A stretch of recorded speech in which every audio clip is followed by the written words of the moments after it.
Brad Williams, Excel Prime. We can add months to dates using a different formula. We're going to add 12 months to December 1st, 2022. In the previous example we just added, well, we can't add here. We have to use the EDATE function. The way it works is you go to up to formulas, you look under date and time, and you look at EDATE. Let's hit EDATE here. Let's go to the function box. What does the EDATE do? Returns the serial number of the date that is the indicated number of months before or after the start date.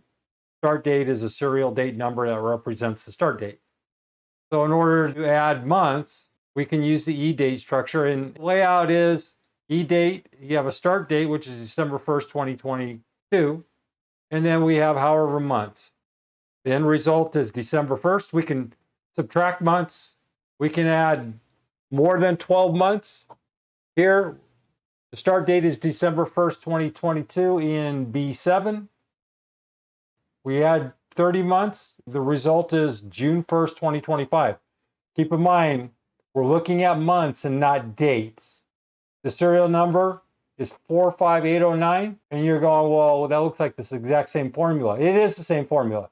All we're doing here in the results is customizing the date. All we're doing with the serial number is customizing it or going back up into the number format in the ribbon and just hitting general. For this date formula, we use a custom date, and I've shown you how to customize a date.